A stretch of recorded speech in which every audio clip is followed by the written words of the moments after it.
നമുക്ക് ഓർമ്മയുള്ളത് നാടക മത്സരം. ഇപ്പോ മാണിനാട്ട് ഇപ്പോഴും നാടകങ്ങളുടെ നാടാണ്. അപ്പോ നാടകോത്സവം നവംബർ മാസം ആവുമ്പോ മാണിനാട്ടിലാണ് എന്റെ വീട്. അപ്പൊ മാണിനാട്ടും എല്ലാവരും ഒരുങ്ങുന്നത് NN പിള്ള നാടകോത്സവത്തിനാണ് ഒരുങ്ങുക. അന്ന് പക്ഷെ അങ്ങനെ ആയിരുന്നില്ല. അന്ന് റേഡിയോ നാടകോത്സവം തുടങ്ങുമ്പോ നേരത്തെ എല്ലാവർക്കും അറിയാം. ആരും വലിയ അക്ഷരാഭ്യാസം ഉള്ളവരോ ഒന്നുമല്ല. പക്ഷെ അവർക്കറിയാം ഇന്ന ദിവസം ഇന്ന നാടകമാണ്, അത് ഇന്ന സാംസ്കാരിക വേദിയുടേതാണ്, ഇന്ന കമ്പനിയുടേതാണ്, ഇന്ന ആൾക്കാരൊക്കെയാണ് അതിന് ശബ്ദം നൽകുന്നത്, അത് ഗംഭീരായിരിക്കും എന്നൊക്കെ നേരത്തെ എല്ലാവരും ചർച്ച ചെയ്യും. അങ്ങനെയുള്ള ഒരു കാത്തിരിപ്പ് ഇന്ന് റേഡിയോയ്ക്കില്ല. പക്ഷെ അന്ന് അങ്ങനെയായിരുന്നു. എനിക്ക് ഓർമ്മയുണ്ട് 87 SSLC പരീക്ഷയുടെ സമയത്താണ് തെരഞ്ഞെടുപ്പ് നടക്കുന്നത്. നായനാരാണ്, ബഹുമാനപ്പെട്ട PK നായനാരാണ് തൃക്കരിപ്പൂർ മണ്ഡലത്തിൽ മത്സരിക്കുന്നത്. ചീവേനിയില് ഇലക്ഷൻ നടന്ന ദിവസമാണ് ഒരു കൂട്ടക്കൊലപാതകം, രാഷ്ട്രീയ കൊലപാതകം നടന്നത്. റിസൾട്ടിന് വേണ്ടിയിട്ട് റേഡിയോയുടെ മുന്നിൽ ഇങ്ങനെ ഇരുന്ന രംഗം ഇപ്പോഴും ഓർക്കുന്നത്. പരീക്ഷയാണ്, പിറ്റേ ദിവസം ചീത്ത കേട്ടോണ്ടാണ് ഇരിക്കുന്നത്. കാരണം പഠിക്കാൻ പോകുന്നില്ല, പഠിക്കുന്നില്ലേ, വായിക്കുന്നില്ലേ എന്ന് ചോദിക്കുന്നതിനിടയില് പക്ഷെ റിസൾട്ട് അറിയണം, ഇലക്ഷന്റെ റിസൾട്ട് എന്തായി എന്നുള്ളത് അറിയണം. തൃക്കരിപ്പൂർ മണ്ഡലത്തിൻ്റെത് പറയുന്നേയില്ല. ഏറ്റവും അവസാനമാണ് തൃക്കരിപ്പൂർ മണ്ഡലത്തിന്റെ റിസൾട്ട് പറഞ്ഞത്. അങ്ങനെ റേഡിയോയ്ക്ക് മുന്നിൽ ഇരുന്നിട്ടുള്ള ഒരു ബാല്യകാലം ഇവിടെ ഇരിക്കുന്ന ഭൂരിഭാഗം ആളുകൾക്കുണ്ടാവും. പക്ഷെ ഇന്ന് അങ്ങനെയില്ല അല്ലേ? റേഡിയോ ഒരു ആഡംബരമായിരുന്ന കാലത്താണ് നമ്മൾ ജീവിച്ചിരുന്നത്. ഇന്ന് ആഡംബരത്തിന്റെ നിർവചനമൊക്കെ മറ്റു പലതും കൊണ്ടുപോയി. പക്ഷെ റേഡിയോ എന്നുള്ളത് ഇപ്പോഴും ആകാശവാണിയിൽ പരിപാടി അവതരിപ്പിക്കാൻ പോകുന്ന ആളുകളുണ്ട്. പക്ഷെ അന്ന് ആകാശവാണിയിൽ ഒരു പരിപാടി അവതരിപ്പിച്ചാൽ അവരെല്ലാവരും അറിയും. ഇന്ന് ആകാശവാണിയിൽ പരിപാടി അവതരിപ്പിക്കാൻ പോകുമ്പോൾ ആരും അറിയില്ല എന്ന് മാത്രം. എന്റെ മകന്റെ ഭാര്യ ഇന്നാളൊരു ലളിതഗാനം എനിക്ക് ഇട്ട് തന്നു, ഒരു പാട്ട് ഇട്ട് തന്നിട്ട് പറഞ്ഞു, ഇന്ന വർഷം ആകാശവാണി പ്രക്ഷേപണം ചെയ്ത എന്റെ പാട്ടാണ് എന്ന് പറഞ്ഞിട്ട് തന്നു. വീട്ടിലേക്ക് കുറച്ച് മാസങ്ങൾക്ക് മുമ്പ് വിളിച്ചപ്പോ അനിയന്റെ മോളെ എവിടെയാ പോയേ എന്ന് ചോദിച്ചപ്പോ പറഞ്ഞു, ആകാശവാണിയിൽ കണ്ണൂര് പോയിട്ടുണ്ട്, ആകാശവാണിയിൽ അവരുടെ സ്കൂളിലെ കുട്ടികള് ചില പരിപാടികൾ അവതരിപ്പിക്കേണ്ടത്, ഇവളും ഉണ്ട് അതിനകത്ത് എന്ന് പറഞ്ഞു. ഇന്ന് അത് ഒരു സ്വാഭാവികമായിട്ടുള്ള ഒരു രീതി പോലെ നമ്മുടെ അടുത്തേക്ക് വന്നു. അങ്ങനെ അടുത്തേക്ക് വന്നപ്പോ സ്വാഭാവികമായിട്ടും അതിന്റെ ഒരു പ്രാധാന്യം നമ്മളെ സംബന്ധിച്ചിടത്തോളം കുറഞ്ഞു എന്നുള്ളതാണ്. നമുക്ക് എളുപ്പത്തിൽ കിട്ടുന്നതായതുകൊണ്ട് അതിന്റെ പ്രാധാന്യം കുറഞ്ഞു പോയോ എന്നുള്ളതേ ഉള്ളൂ. ധാരാളം പരിപാടികൾ, രീതികളും ഭാവങ്ങളും ഒക്കെ മാറിയിട്ടുണ്ടാവും. കാലാനുസൃതമായി അത് എല്ലാ പരിപാടികളിലും എല്ലാത്തിലും വരും. ഇപ്പോ വാർത്താ മാധ്യമങ്ങളായാലും നമ്മുടെ ജീവിത രീതി ആയാലും നമ്മുടെ ഭക്ഷണ രീതി ആയാലും നമ്മുടെ സംസാരം പോലും അല്ലെങ്കിൽ നമ്മൾ ഉപയോഗിക്കുന്ന വാക്കുകൾ പോലും കാലാനുസൃതമായി മാറിക്കൊണ്ടിരിക്കുകയാണ്. അപ്പൊ ആ ഒരു രീതി എല്ലാത്തിലും വന്നു എന്നുള്ളതല്ലാതെ റേഡിയോയ്ക്ക് ഇപ്പോഴും പ്രാധാന്യമുണ്ട്. കൂടുതൽ ആളുകളെ അതിനകത്തേക്ക് കൊണ്ടുവരിക. പക്ഷെ ഈ കലാവേദി കുറിച്ച് ഞാൻ ആദ്യമായിട്ട് അറിയുന്നത് രഘു ഈ ഒരു പരിപാടിയെ കുറിച്ച് പറയുമ്പോഴാണ്. ഇങ്ങനെ റേഡിയോ ശ്രോതാക്കളുടേതായിട്ടുള്ള ഒരു സാംസ്കാരിക വേദി, അതിൽ കൂടുതൽ ആളുകളെ ഉൾപ്പെടുത്തുക, പുതിയ തലമുറയെ കൂടി ഇതിലേക്ക് ആകർഷിക്കുന്ന തരത്തിലുള്ള പ്രവർത്തനങ്ങൾ അവരുടെ ഇടയിലേക്ക് ചെന്നുകൊണ്ട് അവരൊരിക്കലും പലപ്പോഴും പുതിയ തലമുറയുടെ ഒരു പ്രത്യേകത എന്ന് പറയുന്നത് ഇങ്ങോട്ടൊന്നും അന്വേഷിച്ച് വരാത്തൊരു വിഭാഗമാണ്. അവരിലേക്ക് പോയി അവരെ ഇങ്ങനെ അറിയിക്കുമ്പോഴാണ് അവർ നമ്മളോടൊപ്പം ചേരുക. അവരെ ചേർത്ത് നിർത്തുന്നതിന് വേണ്ടിയിട്ടുള്ള പ്രവർത്തനങ്ങൾ അത് സംഘടിപ്പിക്കാൻ കഴിയുന്ന തരത്തിലുള്ള ആളുകൾ തന്നെയാണ് അതിന്റെ ഭാരവാഹികളായിട്ടുള്ളത്. കാസർഗോഡ് ജില്ല ഏറ്റവും അവസാനമാണ് പലപ്പോഴും എക്സ്പ്ലോർ ചെയ്യപ്പെടുക. പലപ്പോഴും ഇതിന്റെ ഖനനം ഇവിടെ നടക്കുക വളരെ വൈകിട്ടാണ്. എല്ലാത്തിനും അങ്ങനെയാണ് അല്ലേ? സിനിമകൾ ഇപ്പൊ നമ്മുടെ നാടിന്റെ ഭംഗി നമ്മൾ കാണുന്നതും അറിയുന്നതും സിനിമകളിലൂടെയാണ്. നമ്മൾ ഏറ്റവും അവസാനമാണ് ഇപ്പോഴാണ് ഇങ്ങോട്ട് എത്തിയപ്പോ പിന്നെ പോകാതായി.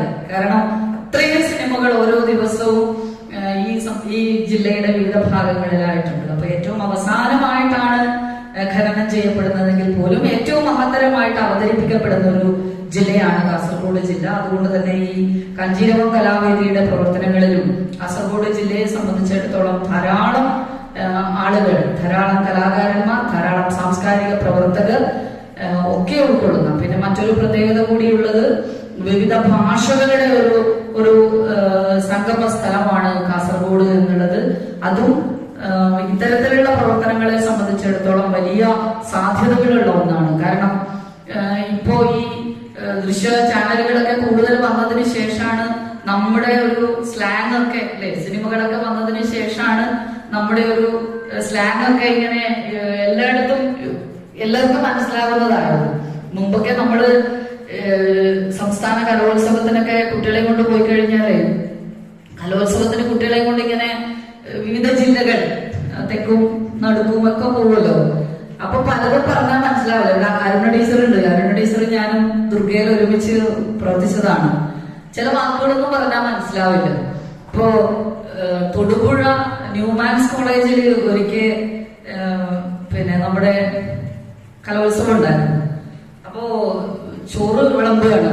ഭക്ഷണം വിളമ്പുമ്പോ നല്ല ഭക്ഷണമാണ്. അതായത് അന്ന് PJ ജോസഫ് അവിടെ മന്ത്രിയായിരുന്നു, വിദ്യാഭ്യാസ മന്ത്രിയായിരുന്നു. അദ്ദേഹത്തിന്റെ നാടാണ്. അവിടെ തന്നെ നിന്നുകൊണ്ട് എല്ലാ ദിവസവും അവിടെ നിന്നുകൊണ്ട് ഓരോ മുക്കും മൂലയിലും എത്തിയിട്ട് ഇങ്ങനെ പരിശോധിക്കുന്ന സമയമാണ്. അപ്പോ നമ്മുടെ അടുത്തുനിന്ന് ഒരു മാഷ് പറഞ്ഞു ചോറുണ്ട് എന്ന് തോന്നുന്നു. ചോറ് വിളമ്പിയിട്ട് കറി വിളമ്പം പറഞ്ഞു ചോറുണ്ട് എന്ന് തോന്നുന്നു. ചോറുണ്ട് എന്ന് പറഞ്ഞപ്പോ ഈ വിളമ്പുന്നതിന് നേതൃത്വം കൊടുക്കുന്ന ആൾ വിചാരിച്ചു ഈ ചോറിനകത്ത് എന്തോ ഉണ്ട്, മോശമായിട്ടുള്ള എന്തോ സാധനം ഇതിനകത്ത് ഉണ്ട് എന്നാണ് വിചാരിച്ചത്. അദ്ദേഹം ഓടി വന്നിട്ട് പറഞ്ഞു അയ്യോ സാരല്ല, അത് മാറ്റിത്തരാൻ വേണമെങ്കിൽ അങ്ങനെ. പിന്നെയും മാഷ് പറയുന്നു ചോറുണ്ട് എന്ന് പറയുന്നത്. അപ്പോ അടുത്തിരിക്കുന്ന ആളുകൾ പറഞ്ഞോണ്ട് അല്ല നിങ്ങൾ വിഷമിക്കേണ്ട, നല്ല ഉണ്ട് എന്നാണ് പറഞ്ഞത്, നന്നായിട്ടുണ്ട് എന്നാണ് പറഞ്ഞത്. അപ്പൊ നമ്മുടെ ഒരു അല്ലേ, നമ്മുടെ ഭാഷയിലുള്ള പ്രയോഗത്തിലുള്ള ശൈലിയിലുള്ള, കേരളത്തിന് പറയുന്ന 6 നാട്ടിൽ 100 ഭാഷ എന്നാണ് പറയുക. വന്ന് കാസർഗോഡ് ജില്ലയില് ഇതിന്റെ എല്ലാം മിക്സിങ്, ഈ കന്നഡയുടെയും തുളുവിന്റെയും. ഞാൻ ഈ കാഞ്ഞങ്ങാട് വന്ന ഉടനെ എനിക്ക് പല വാക്കുകളിലും സംശയം ഉണ്ടായിട്ടുണ്ട്. ഈ പിന്നെ പറഞ്ഞ് കൂടുതലായി പോകുമെന്നറിയില്ല. വന്ന ഉടനെ വന്നിട്ട് 2 ദിവസം കഴിഞ്ഞപ്പോഴത്തേക്ക്, കല്യാണം കഴിഞ്ഞ് വന്നതാണ് ഇവിടെ. അപ്പൊ 2 ദിവസം കഴിഞ്ഞപ്പോ മീൻകാരി വന്നു. ഈ മീൻ വിൽക്കാൻ വന്ന വീടുകളിൽ വരുമല്ലോ. അപ്പൊ വീടുകളിലേക്ക് വന്നപ്പോ മീൻ വെക്കുന്ന പെണ്ണുങ്ങളെ വിളിച്ചു പറഞ്ഞു മോളെ പോയി ബോഡിയാക്കുന്നു. അപ്പോ ബോഡിയാക്കുന്ന പറഞ്ഞാൽ എന്റെ വീട്ടിലെ ബോഡി എന്ന് പറയാ ഈ സ്റ്റീലിന്റെ പാത്രത്തിനാണ്. അപ്പൊ ബോഡിയാക്കുന്ന പറഞ്ഞിട്ട് ഞാൻ അടുക്കളയിലേക്ക് പോകുമ്പോ ആലോചിക്കാണ്, നമ്മുടെ വീട്ടിലൊന്നും ഈ ബോഡിയിൽ മീൻ മേടിക്കില്ല, സ്റ്റീലിന്റെ പാത്രത്തിൽ മീൻ മേടിക്കില്ല, നമ്മള് മണ്ണിന്റെ ചട്ടിയിലാണ് മീൻ മേടിക്കുക. അപ്പൊ ഞാനിങ്ങനെ ആലോചിക്കുകയാണ് ഇതിന്റെ ബോഡി എടുക്കാൻ പറഞ്ഞത്. ഞാനൊരു സ്റ്റീലിന്റെ പാത്രം എടുത്തിട്ട് ബോഡി എടുത്തിട്ട് കൊണ്ടു കൊടുത്തു. അപ്പൊ പറയും ഇതല്ല ചട്ടി എടുത്തോണ്ട് വന്നു. അല്ല നിങ്ങൾ ബോഡി. പിന്നെയാണ് അമ്മ പറയുന്നത് ഈ ബോഡിയാക്കൽ എന്ന് പറഞ്ഞാല് ആദ്യമായിട്ട് ഇവിടെ അങ്ങനെയുണ്ട്, ആദ്യമായിട്ട് വിൽക്കുമ്പോ പൈസ കൊടുക്കുന്ന ആ ഒരു രീതിക്കാണ് എന്ത് പറയാ ബോഡിയാക്കൽ എന്ന് പറയും.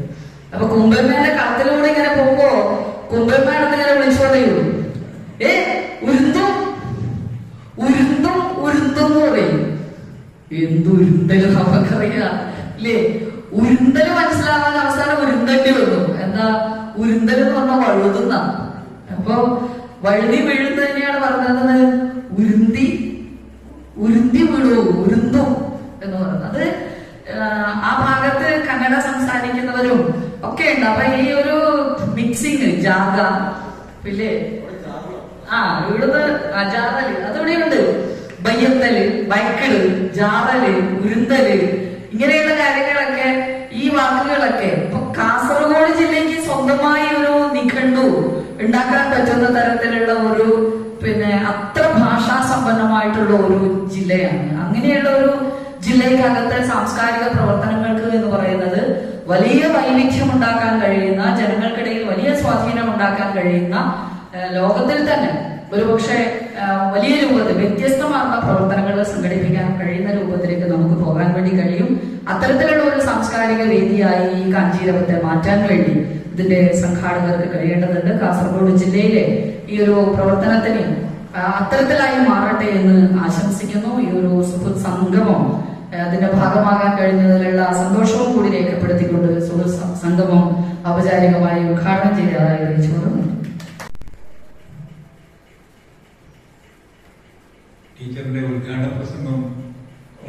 കാര്യമാത്ര പ്രസക്തവും അതുപോലെ തന്നെ സരസവുമായി തന്നെ അവതരിപ്പിച്ചിരിക്കുന്നത്. വളരെ പ്രത്യേക ഒരു പ്രസംഗമായി തന്നെയാണ് എനിക്ക് തോന്നിയിട്ടുള്ളത്.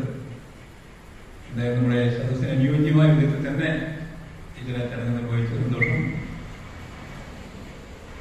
ഈ ചടങ്ങിലേക്ക് മുഖ്യ പ്രഭാഷണം നടത്താൻ വേണ്ടി നമ്മുടെ